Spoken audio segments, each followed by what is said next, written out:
Écoutons-le. Toutes les bases n'ont pas eu un soutien aérien. Donc on avait dit ici la dernière fois qu'il y avait un problème de munitions de drones, de fourniture de munitions. Et donc on a vu qu'il y a eu, on va voir les images, 8 frappes aériennes et pas que de drones depuis le 4 juin. Les victimes sont que des civils, une personne âgée, une femme, un bébé d'1 an à Tajmart, un mort à Djancheché. Et là les images c'est de Zaro qui a été frappé 2 fois, vendredi et samedi. Ça c'est un dépôt de carburant. Il y a eu des attaques à Douna et Idbakan. Donc puis ce n'est pas parce qu'il y a eu des frappes aériennes sur des cibles aléatoires et civiles qu'il n'y a pas un problème de munitions.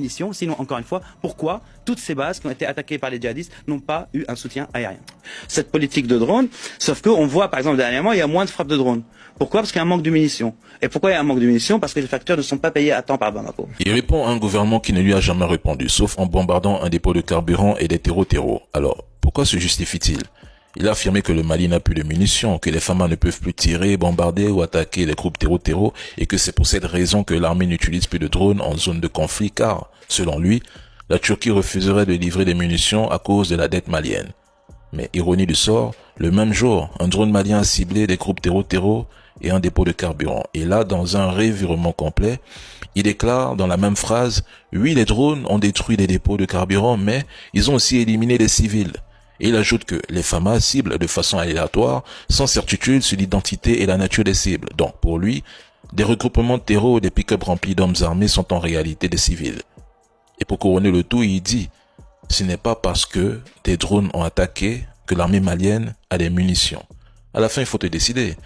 Si des drones maliens attaquent des positions terreaux, c'est qu'ils sont armés, donc qu'il y a des munitions disponibles. Or, il affirmait que le Mali n'en avait plus, car la Turquie aurait refusé de livrer. Il conclut que l'armée aurait dû intervenir directement à l'aide de drones pour défendre ses bases et FAMA attaquer. Et d'où viennent toutes ces informations? Des sources terreaux. Ils répètent leurs propos et finissent par devenir leur porte-voix médiatique. Quand on l'écoute, on sait qu'il fait la publicité des terreaux.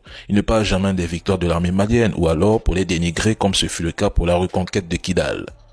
Il a parlé du dépôt détruit car lui-même semblait surpris que ce soit des drones maliens qui l'aient ciblé, preuve qu'il n'a aucune information fiable sur l'arsenal militaire du pays. Conclusion, ce qu'il diffuse, ce ne sont pas des analyses fondées, mais des hypothèses dictées ou inspirées par les terreaux eux-mêmes.